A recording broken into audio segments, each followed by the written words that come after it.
Okay, very good.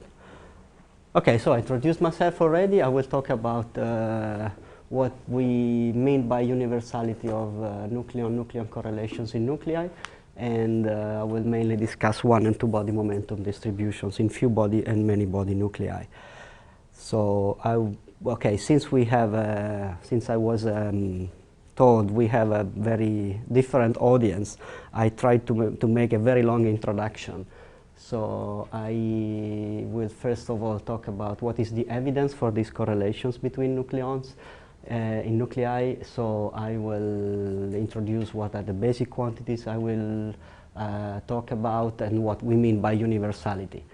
Then I will first discuss what are the effects of these, the evidences of these short-range correlations in two-body momentum distributions, and it's scaling to the nucleon momentum distribution in the deuteron. So I will talk about, I will first talk about few-body nuclei where we have exact wave functions. So this is exact in the deuteron, the helium-3 and in helium-4. Then I will talk about many body nuclei where we don't have exact wave function, we have approximations. So we have developed a cluster expansion technique for dealing with this kind of systems. And then I will try to define what are the two-body and three-body short-range correlations regions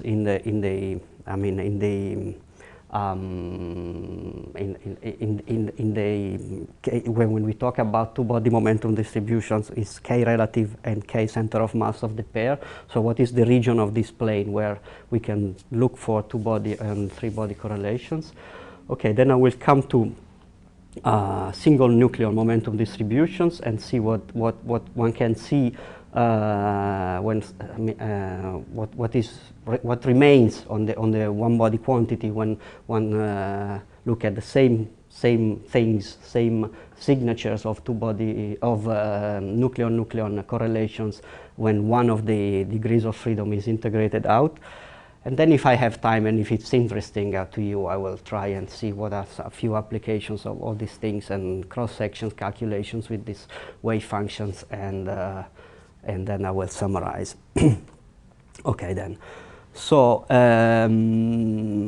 now first of all, the traditional our main argument here is that the traditional picture of nuclei, which is the independent particle model, should be updated, and this is known since quite some time. These are the results of I don't know exactly how old, but it's an old experiments where the strength of the occupied level of the shell model occupied level in nuclei is measured, and the mean field predictions say that they're all occupied where they should be, and while they're actually not. So the main conclusion of this stuff is that a significant fraction of nucleon are not in the shell model states. Go ahead. Coincidence? Oh, okay, yes. These kind of experiments are double coincidence, means that you have a electron scattering on nuclei, and then the double coincidence is between the scattered electron and the proton, which is extracted from the nucleus. So, Massi, yes. A pointer to the left, I believe. Maybe I can use the stick? Yeah. Okay. Very good. So what's the difference between a mean field picture and a two-body correlation picture? This is very easy. In a mean field picture, you have nucleons moving independently. So when if you describe the nucleus with your wave function where the sum of the internal momenta is 0, each nucleon's momenta is balanced by the remaining ones. So when you try and knock one of these nucleon out, you will see something which is compatible with this picture.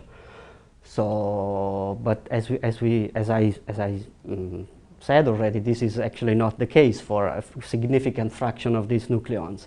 So the two-body correlation picture is a very simple one. The statement is nucleons spend a significant fraction of their time in a correlated state with another nucleon. This means that two nucleons balance their momenta, each other's momenta, and so the remaining of the system balances the sum of these two, and so this relation holds. It's an approximate thing, of course. So if this was exact, these two things were moving. These two nucleons were moving independently, and their momenta would be exactly back to back, but which is not the case. So there's a distribution of the center of mass momenta of these two nucleons, which is balanced by the rest of the system. Oh, this is an old description of two-body correlations, which actually must be updated. So the most convincing evidence of two-body of short-range correlations in nuclei was a series of triple coincidence experiments, where the triple coincidence is between well, at least two nucleons in the final state, so that you could detect one of the nucleons, then put yourself on the opposite direction of its momenta, and see if another nucleon was coming out, which was actually the case in a significant fraction of the times. So there was a series of experiments on this topic, mainly performed on carbon. So the one I showed in the previous slides was electron scattering. Then there were proton scattering experiments, which were able to actually show that the angular distribution of this ejected pair of nucleons was compatible with mainly back-to-back configuration, and with a small center of mass of the pair. And this was beautifully predicted long before these experiments with this distribution of the center of mass of the pair. And so the pair is shown to have a small center of mass momentum and a large relative momentum. And also they saw a strong Pn dominance as compared to Pp. So they saw, like in a correlated pair, they find that 90% of these nucleons are in Pn state, and the remaining is in Pp or well, Pp actually. We're looking at P scattering.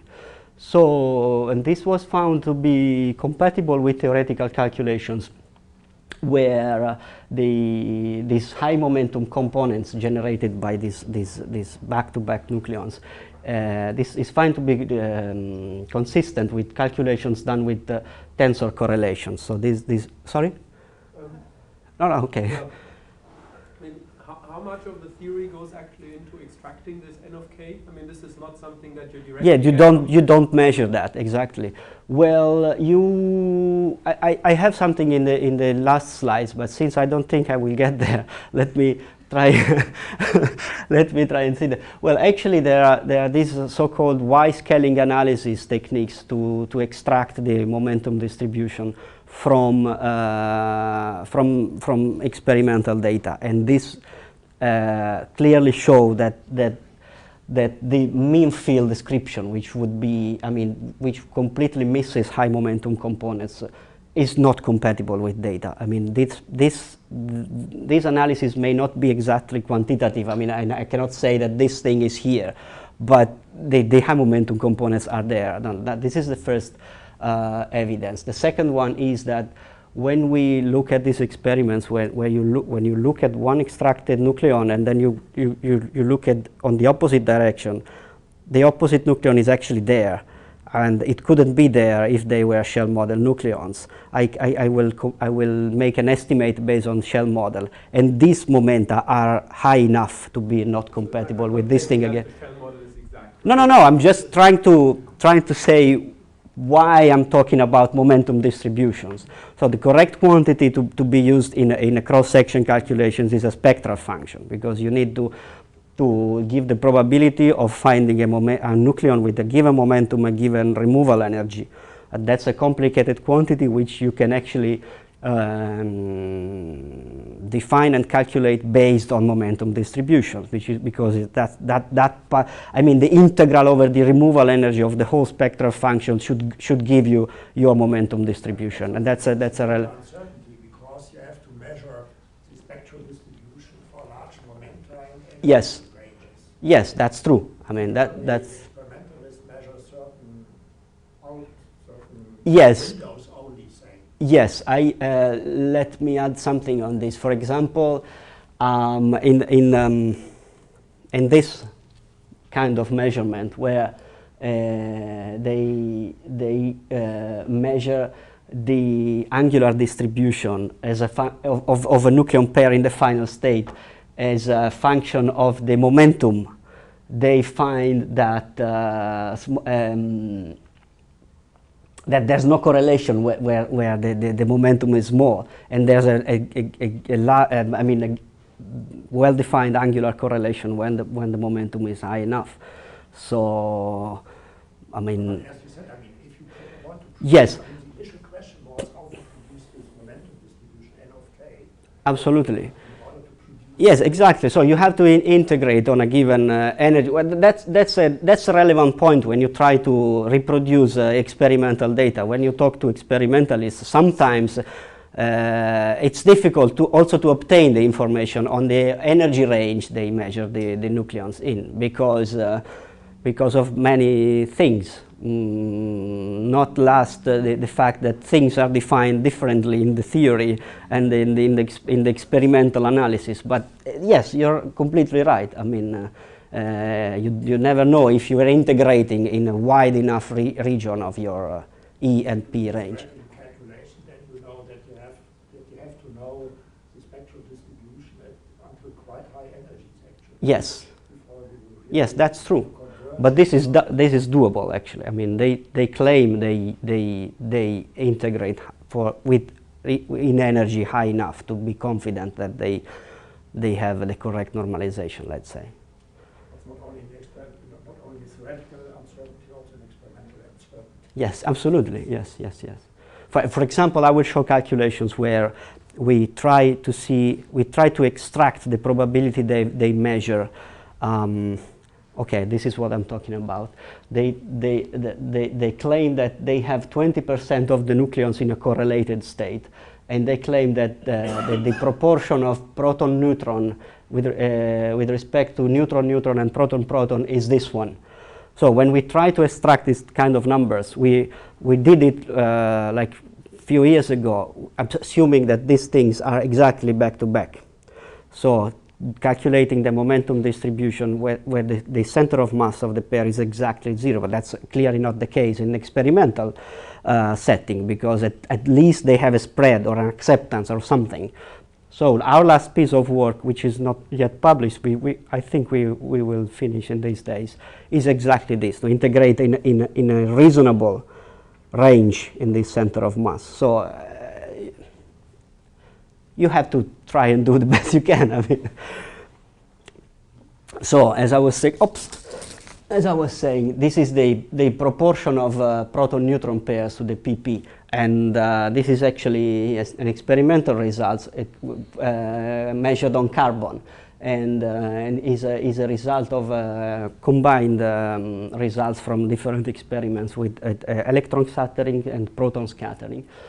So we theoretically interpret this as the tensor correlation being in effect, which is a strong correlation and is of medium range, and I will explain this in the following. So this is a very short summary of what I've just said. So there are many different kinds of experiments concerning nucleon short-range correlations. These are inclusive measurements on several targets, and they try to see what the ratio is when they do these experiments with the nucleus, with a large nucleus as compared to deuteron, and with a large nucleus as compared to helium-3, and they seem to find some so-called plateau in a given region. and the other kind of experiments I talked about already. So, sorry? What is X? X is the Bjorken variable, which in a nucleus is defined as something which ranges from 0 to A. So when they look at this in this region here, it means you are looking at something which, an object which is a 2 nucleon object, let's say. And larger than 2 means you're looking at a 3 nucleon object. So they seem to find plateaus which are in this region and in this region are different. Well, I didn't go into details of this, but The ratio of the momentum transfer to the energy transfer. exactly, yeah. And okay, so most of these experiments were done on carbon. Then there are ongoing experiments actually which are on helium-4. These are the results of this experiment is actually out on these days, and is again in agreement with the general framework I've been talking about. Then there are investigations of the A dependence of correlations on using calcium-40 targets and calcium-48 to investigate the dependence on the number of neutrons in the target. And then interestingly, there's a planning of 3 nucleon emission experiments to search for 3-body correlations. So what I'm trying to show in the remaining of this talk is how can we quantify the existence of 2-body correlations, and where is the region of these 2-body correlations. Same thing for the 3-body correlations, and I will try to show how can we update this so-called 2-nucleon convolution model, where the nucleon of a pair with exactly back-to-back momenta and moving in a nucleus with a simple distribution can be actually justified and updated with more detailed calculations. So what we talk about here is a non-relativistic Hamiltonian. So the degrees of freedom of these problems are nucleons, point-like nucleons. We use these potentials here are 2-body and 3-body potentials, and mainly the argon series potential. So as I said, we use exact ground state wave functions for light nuclei. Last developments show that exact wave function can be derived for A as large as 12. I will show calculations for deuteron, helium-3, helium-4. And then let's say the state of the art on large nuclei is the use of variational wave function, mainly variational Monte Carlo. These kind of calculations are usually, how to say, a monopoly, is there an English word for this, of the argon group, because they know how to do the calculations, and they have their blue gene computer sitting in the next room, well, while I only can access a few supercomputers from time to time. So we have developed, I say here, easy to use, which is not so easy to use, but much easier than the full variational Monte Carlo calculations. So an easy to use cluster expansion, which is an expansion on the number of correlation links with the nucleons of interest, which are 2 in the case of a 2-body momentum distributions, and we apply this thing to carbon, oxygen, and calcium. Could you clarify, are you saying that the variational Monte Carlo wave functions are exact? I mean, is that Well, how to say, the metric to say if they're exact or not is they minimize the binding energy. So as close as the binding energies are to the experimental values, then the more you can think that these functions are exact. I mean, there's no exact methods for solve the 5-body problems, let's say. But even if you have a pretty good energy, Yes. the structural properties, meaning the wave function, Yes. could be quite different from Absolutely, accept yes. for numerical reasons. Yes, also. then you look at the charge density distribution, and you look at the form factors, and let's say that the basic things fall into the right place with their wave function, and with ours as well, I would say. Of course, the difference between the variational Monte Carlo and our approach is that we drop a few terms here and there. But what I claim is that with this cluster expansion, we know what terms to drop, let's say, so that we are confident that there's more. Okay? So, but the determination of knowing if it is exact, I mean, it's there. Well, I believe when you reproduce these with these quantities, there's little doubt that you can go beyond that, let's say. Sure. One related question.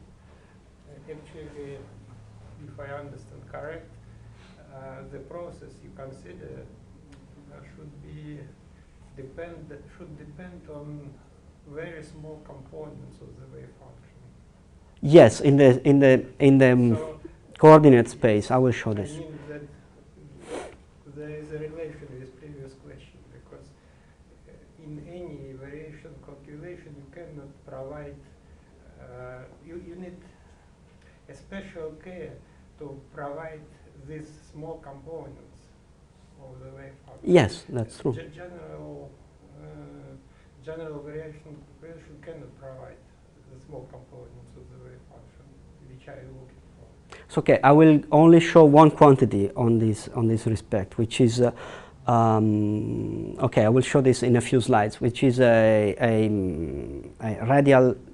radial density. Let's say everything is integrated out, but the distance between two nucleons, and I will show how these different calculations provide very similar results, and why we claim that's a universal result. That's the only thing I can say about this point. Okay, so we talk about this cluster expansion, then I will just mention, it's not relevant here, but we spent quite some time on this. We developed a Monte Carlo generator for large nuclei, such as gold and lead, which is used for initialization of heavy ion collisions. And we produce, what's usually done in that way is well, actually we produce many configurations with this nucleon's position and spin and isospin states, and then they are like collided, and that's how they initiate any simulation in heavy ions and in high energy physics. Okay, so basic quantities I will talk about is, as I said, 1 and 2 body densities. We need the non-diagonal quantities, which are defined in terms of the ground state wave function. We put the required projection operators to produce the proton or neutron density, or the pp or pn two-body density. So we need the non-diagonal quantities, where one of the coordinates has, these are generalized coordinates, so x means spatial coordinate, r, three-dimensional r plus spin and isospin, and when we prime this, means that there's a density fluctuation, so the r of the two coordinates is different. Same thing for the two-body.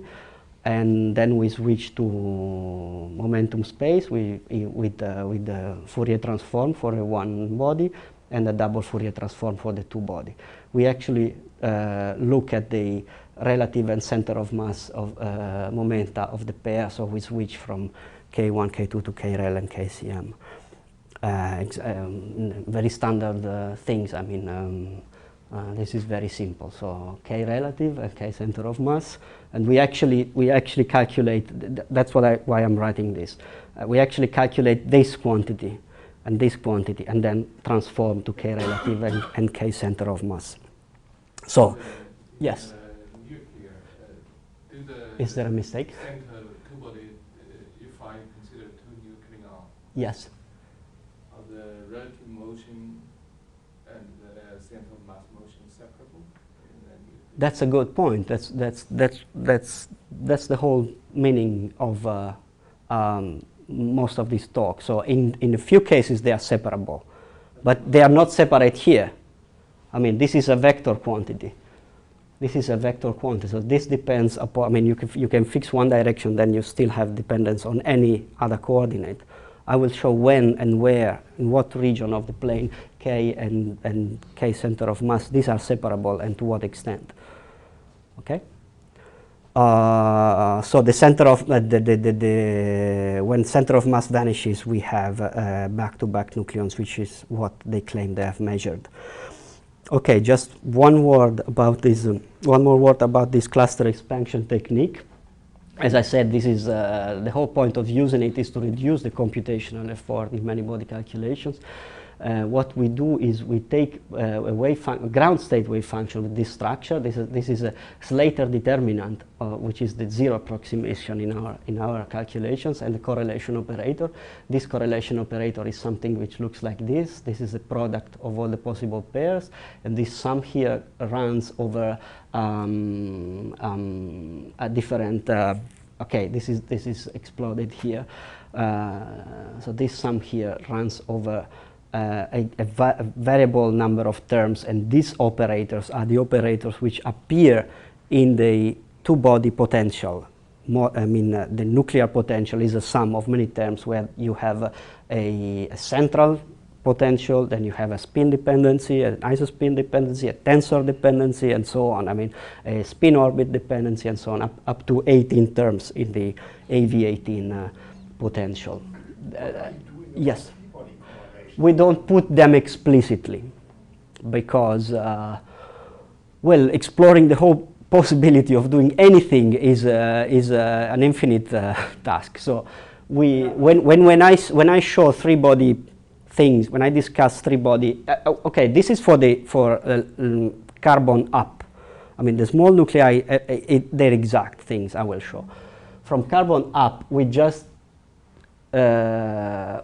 you see, when you show this, I mean, you have something like this, okay? So E, I, J, and K. So this is Fij, Fj, K. Everything is there. So this is our three-body thing, and we actually use up to 4-body clusters for the two-body distributions, because for the two-body distribution, here is your pair. So we consider diagrams like this, and then like this, and then like this, and all the possible combinations where this is a correlation. I will show diagrams next, which clarifies a bit. So we don't put the functions explicitly in the wave function. You could do that, but I don't think you gain much. There are a couple of. Well, what I meant is the three-body interactions actually. Well, the interaction is there. So what you do, you calculate, you minimize your energy with the full three-body potential, but you put only this dependency in the. Yeah, sorry, I didn't get that. And so we claim that the three-body thing is there, effect is there, effectively somehow. Oops. And okay, the expansion works in a simple way. When we calculate the expectation value of any operator, which is like this, normalized, so replacing the shape of the wave function which is given here, then we use this quantity where f is the correlation, f square minus 1, expectation value as a small expansion parameter. We can show that expanding the numerator and the denominator, we get to terms which can be truncated, and at each level of the truncation, the expansion is said to be linked, so that any diagram remaining in the calculation contains only linked particles. So in the 4-body case, we only have 4 linked particles in all possible ways. So this is roughly what we do. So that the expression of these things looks like this. So at first order of our expansion, we have 3 terms. this is the 0 stands for the shell model result, and these are the corrections. Their effect on the normalization is 0, so the normalization of this thing is the same as this thing, so as this other thing. So the number of particles is conserved, and each of these terms contains the operators, the correlation functions, and the operators acting properly on given cluster. So this thing is a two-body cluster, and this thing corresponds to a two-body cluster, and this thing here corresponds to a three-body cluster. Okay, and this is parameterized actually in this publication. So the similar thing happens for the two-body density matrix. So we have up to 4-body clusters. This structure is similar to the previous one, and this thing we have all the possible permutations of these coordinates here. And in the 4-body case, we have the same thing, where this 0 refers again to the uncorrelated density, one-body non-diagonal density. And in this part here, the only unlinked diagrams appear, which are dropped by construction in our calculations.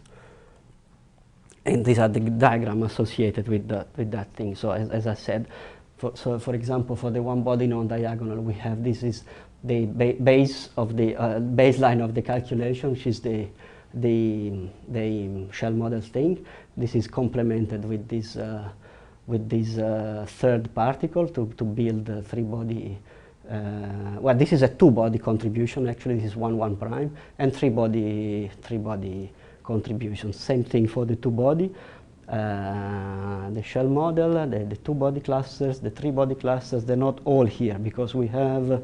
Let me see, 1, 2, 3, 4, 5, 10. We have like 20 in the 4-body clusters in the actual calculations. So this is a partial answer to your previous questions.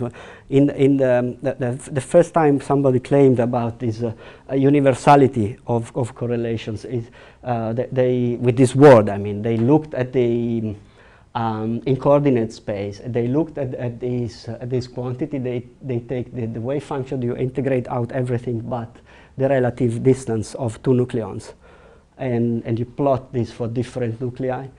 There is scale the maximum because the maximum is dependent on how large is the nucleus, how many particles you have there. What you find is that they practically coincide, and this is done by.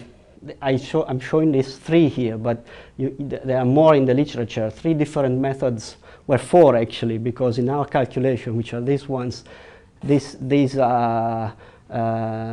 This is AV18 exact calculations. This is Japanese wave function in the so-called ATMS method with AV18 as well.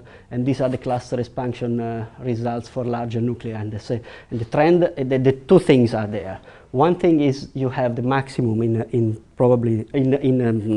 almost the same position, and you have a very, very large difference with the mean field result, which would be like this. So in the mean field, they can go as close as they want. Could you may have said that. Could you say again which pair distance you're looking at? Is this the pair proton? Anything. Here it's anything. I mean, 2 nucleons, any kind. That I can specialize this to PP or PN, and you will see quite some difference. In a way, yes. I mean, it's the total, and then it's rescaled. So to make the height of this maximum at the same height, so that the rescaling.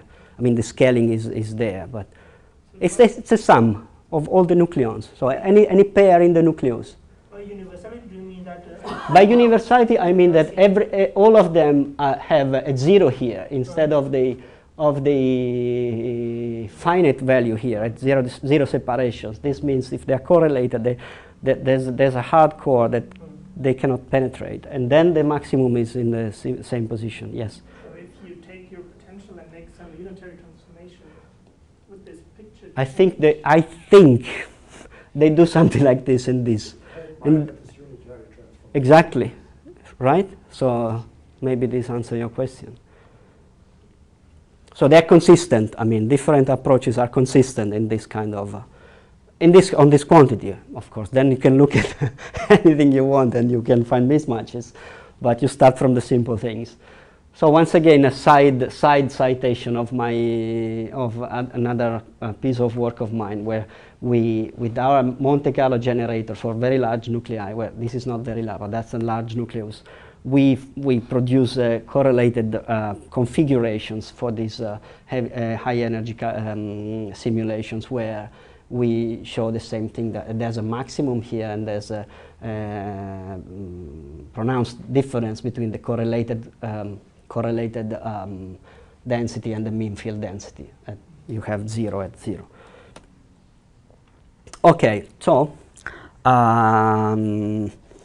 what we look at is this distribution, and it actually depends on the strength of the two vectors and the angle between them. So if we want to look at back-to-back nucleons, we take this as 0. This is already calculated, as I said before.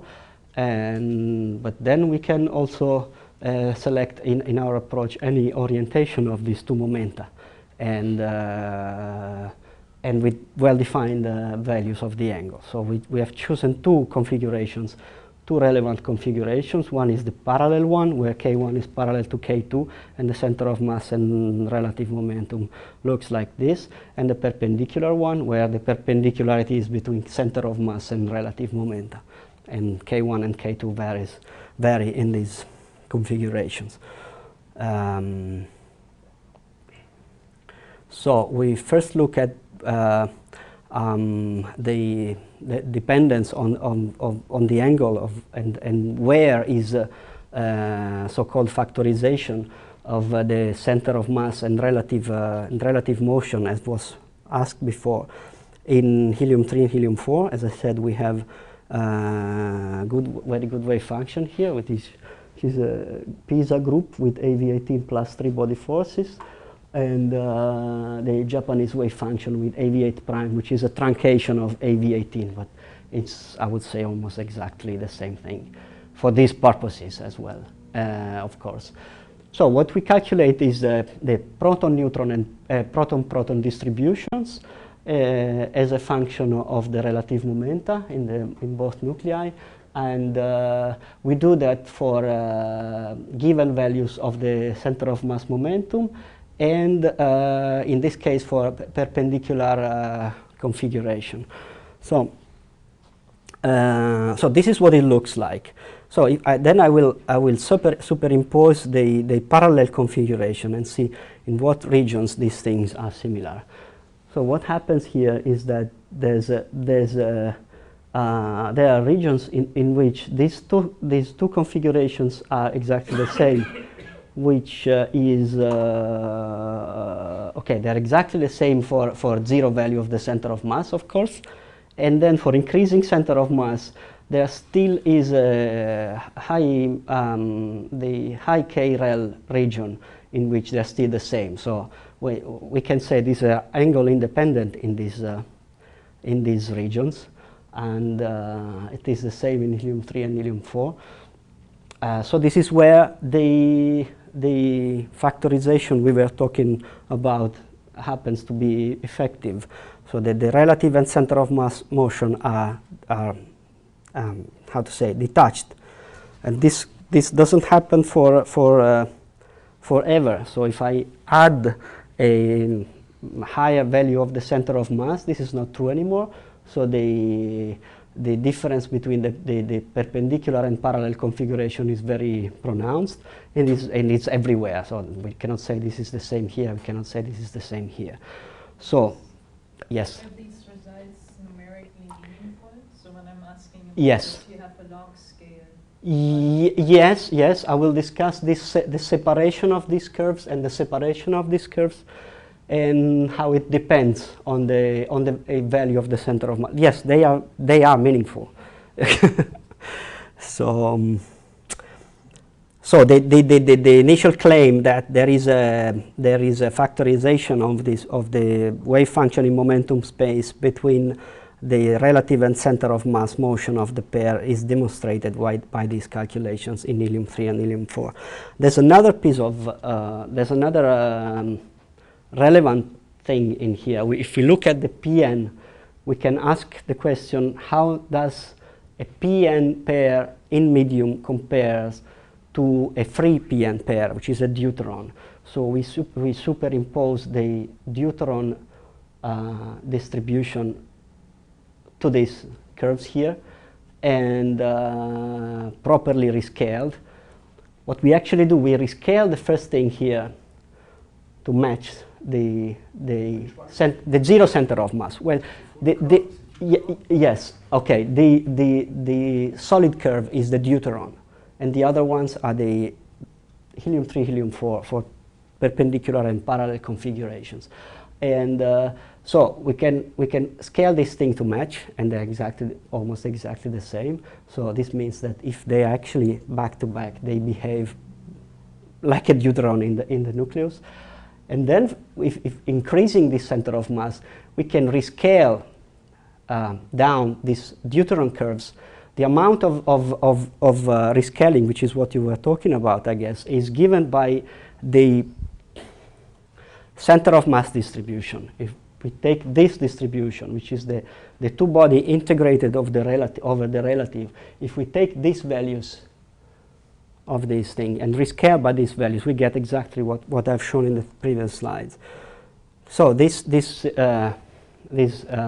existence quotation mark of deuterons pair in nuclei is there for exactly back-to-back PNs, and is somehow smeared for increasing values of the center of mass motion of these two things.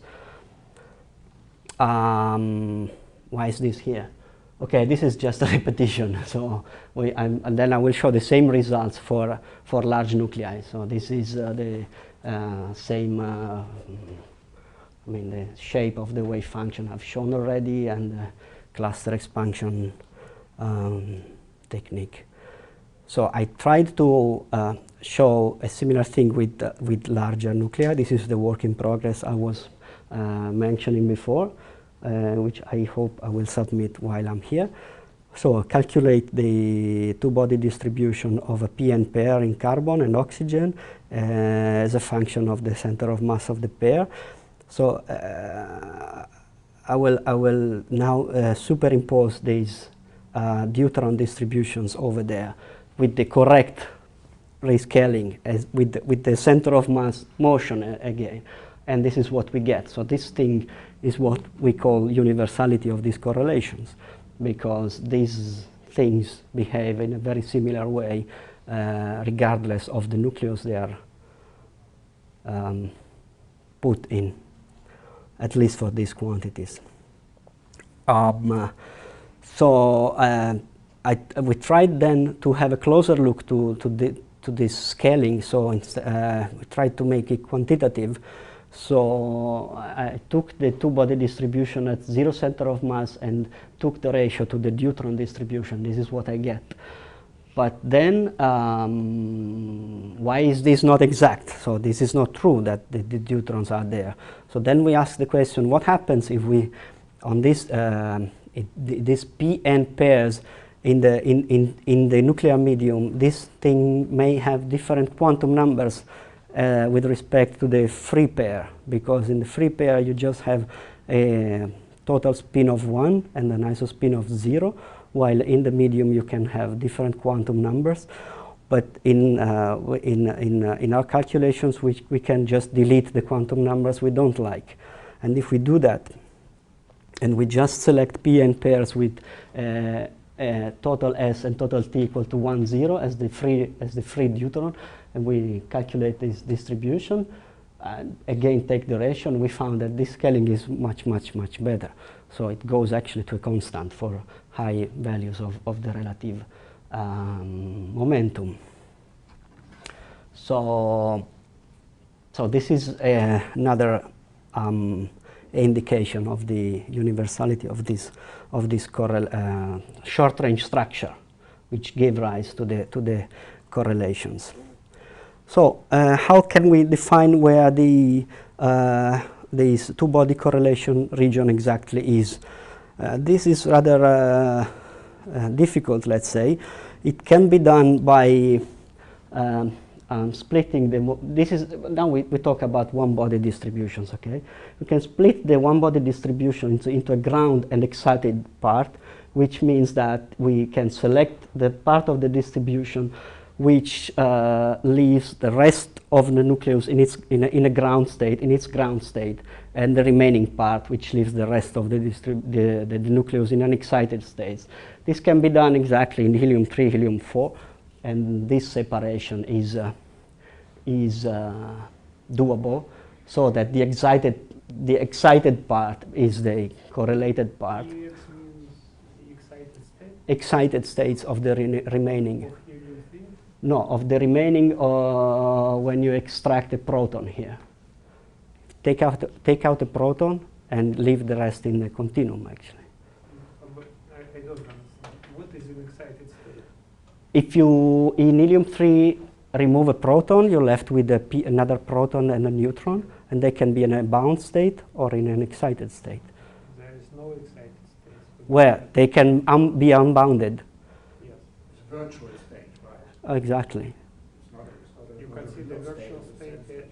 Well, they can be free. You can, if you have enough energy, they can be free. That's what I'm saying. Is it scattering state? Yes. And the same thing here. While in large nuclei we don't do that. We simply can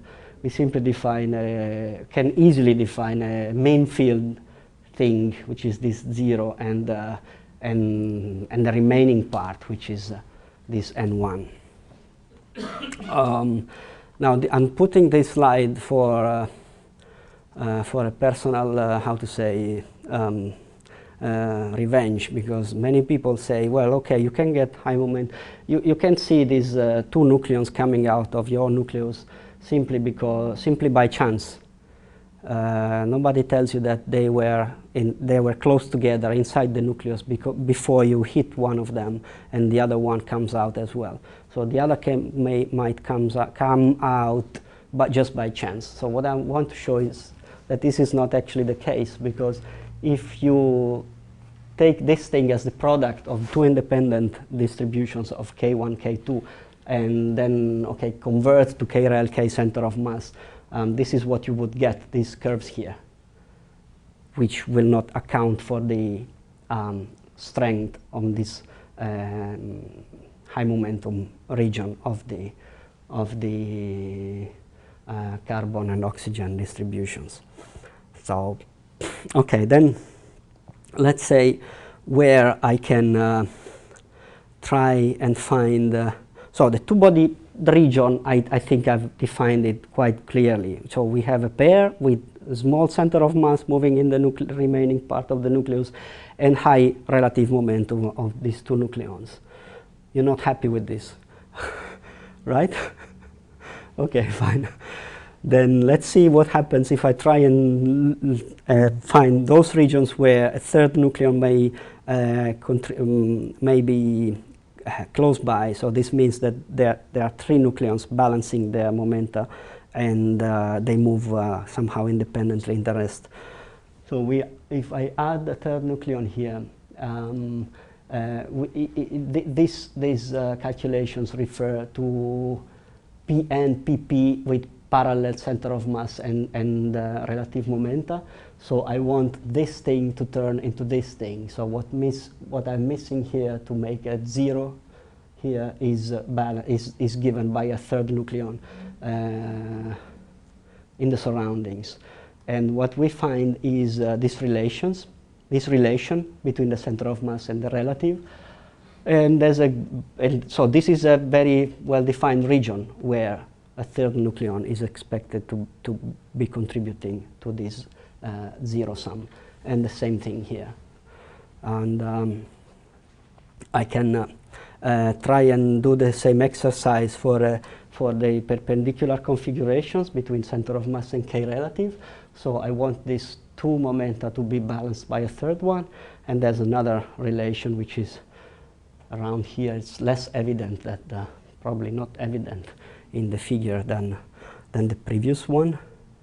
I tried to make sense of this with applying cluster expansion to helium-4, which, by the way, gives almost the same result as more refined calculations. This is the one body.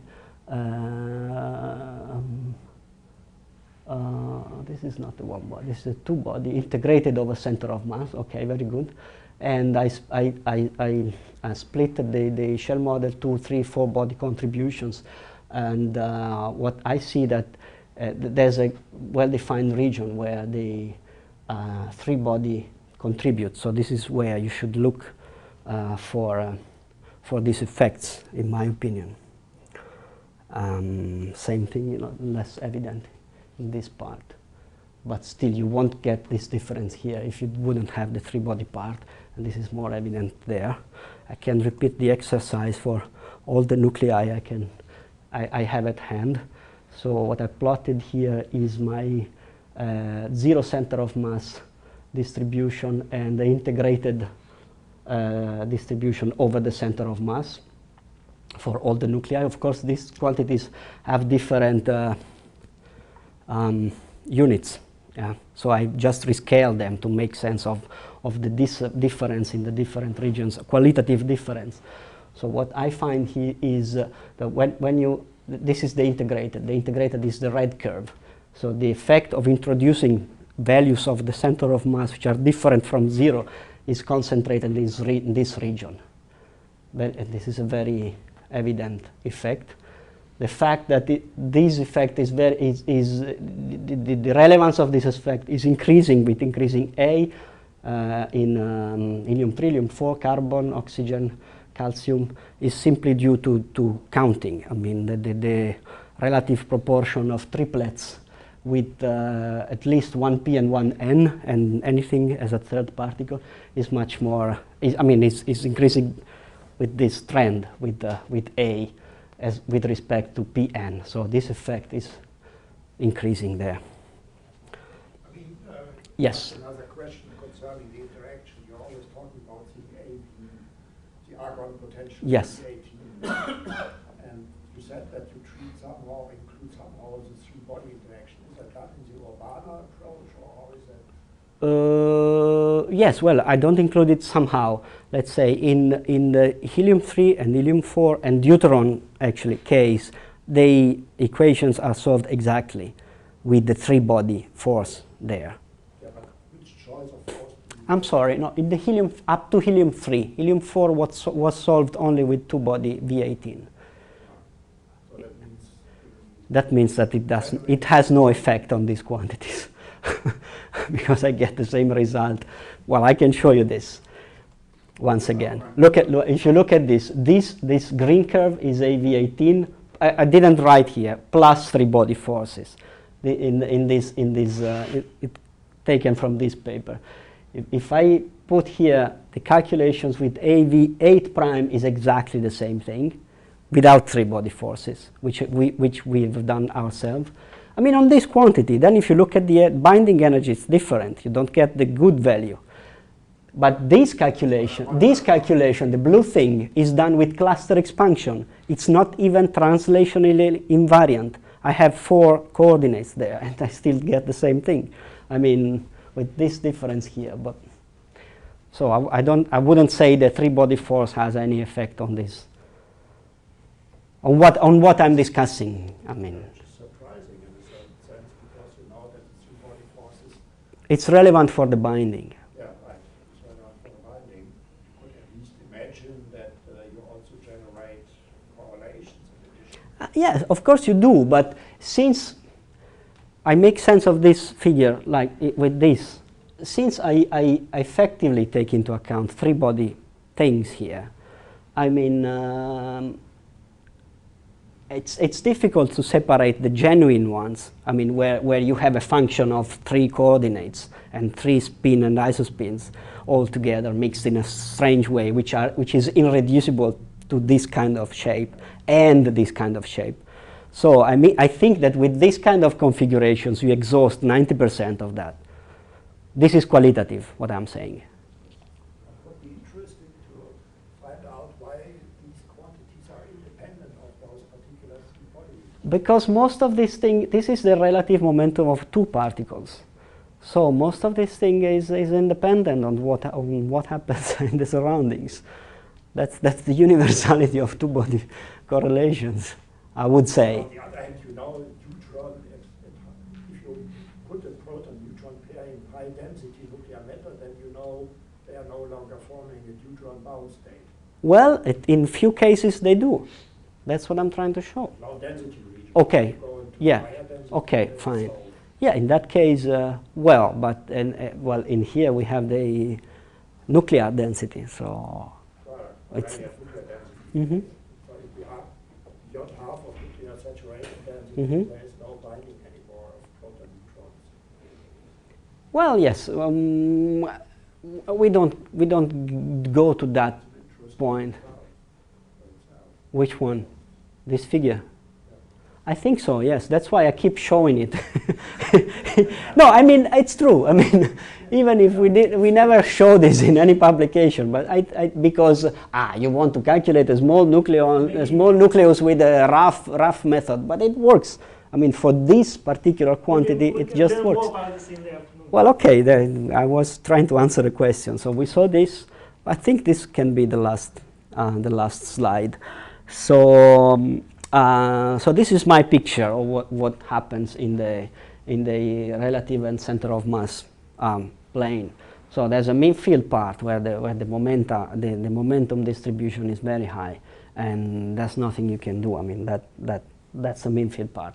Then you have this 2 nucleon correlations region where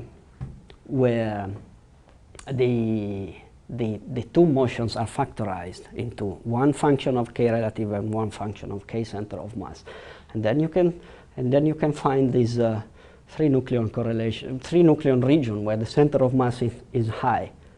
And I tried to make sense of those figures on helium-3 and try to reproduce those functional dependencies I found there with this configuration and this configuration. And so this is where three nucleon correlations should be looked for, I guess. Okay, a few numbers here. Okay, the last thing, just a few words about this. I claimed we could update this 2 nucleon correlation model which is a long thing. I mean, an old idea where the center of mass motion was given by a Gaussian in the region of factorization, and then the relative part was a phenomenological function. Then recently people claim, well, that's not true. If you take the ratio of the one-body distribution to the deuteron one, you don't get this thing. This was assumed. That's why they have constant values. It actually goes up. And I say, okay, but you should look in detail at this thing, and if you actually separate these distributions into the correct S and T total spin and isospin of the pair, and once again take only proton neutrons with the correct deuteron quantum numbers and take the ratio to this is not preliminary actually, it's already published, sorry, that's an old figure. And you actually find that you go from this thing, for the total to this thing, and you actually found a much better scaling to the deuteron. And so this is the effect of selecting the correct quantum numbers. Then another effect is you should subtract the contribution from high center of mass, and then you will get to the same thing again. We've done that for helium-3, helium-4, oxygen, calcium. Okay, and then I think that this is enough.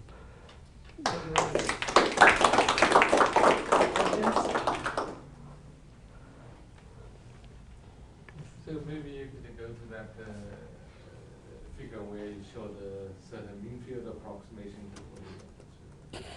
the ugly figure, you mean? Yeah, I'm Okay. just trying to understand this. So Yes. the two coordinates are relative and the center of mass. Yes, of the pair. These are the magnitude. Yeah. Yes, they are quantitative, let's say. We find that from k relative, like between 1 and 2, and with something which is actually even smaller than this, below 1, there's a factorization between relative and center of mass motion. So if I were to compare with experimental data, so I would try to, in the experiment, to measure the vector momentum for each of the nucleons coming out. Yes. Yes. Then from those you construct the relative and center of mass. Yeah. Then you get the magnitude. Then you try to put a dot. Yes, they should do that. They actually. They did a variety of things. Most of them are difficult to understand. The easy things to understand is they actually look at the distribution in the center of mass. So they select those nucleons which have. They look at the proton here. So they say where is the opposite direction. Then they rescale from. With the correct kinematics, and they go into the direction where the other one is expected to be, and they find it, and they say two things. These things have high relative momentum, okay, and they say the distribution of the center of mass of these two things is what we claim it is. Yeah, I find okay? it would be easier to make a coincidence that condition on you first detect the wave in a certain direction, then you find the angular distribution of the other. Otherwise, it's very difficult. Right? How can you do Well, that? they also did this thing. Yeah, no, They also did this thing where they measure the angular distribution as a function of this experiment there. This is the neutron momentum, and this is the angular distribution of the momentum with the ejected proton. So this ppn means one is the incoming one and the other two are extracted. And the proton hits another proton and extracts its correlated neutron. So this is probably what you had in mind. Okay. And Scott, I mean, you fix, if I remember correctly, at least the older experiments were such that you. this is from direction 2003. Okay, yeah, I think they have a little bit improved in 2003. They may have. We're covering a larger range of angles Mhm. In these former experiments, but had a very small selection of angles only. And that certainly limits your resolution or your content. Yeah, because the first one you knock out all the flux. Yes. Yeah. And the first one takes the angle. That was a big improvement in the experiment. Yes. That they really scanned through a larger range of angles, and so picking up more of the strengths, more details of the distributions. Yes, and I believe this figure is very beautiful. I mean, there's a clear separation between Fermi momentum. Below Fermi momentum, you have any angle, and above Fermi momentum, you only have this. So, and there's another thing about quantitative results. You were asking for quantitative things. I mean, we have some numbers here, which is they claim they measure a ratio of 18 between PP and PN, between PN and PP. So PN are more pronounced. This is the effect of what I would call these tensor correlations. This is what we find, actually, because this is 18 means 90 to 10. So this is what we find in this region of 8, 12, 16. I mean, and that's the first calculation, trying to reproduce those numbers, those proportions. So we were very proud of these numbers, so to say. This reflects that the PN interaction is much stronger than the proton-proton. Yes, exactly. Yes, but before this... Maybe we have to close the discussion. Okay. So we can continue discussion in the afternoon. We have 15 minutes. 15 minutes in the afternoon. Okay. Let's thank the. So we have a discussion in the afternoon? Yes, from Okay. 3 to 3:50. Okay. Yeah. So any other questions can be raised. Freeze the discussion. Any more questions can be raised. Okay. Okay. Let's thank the speaker. Thank you.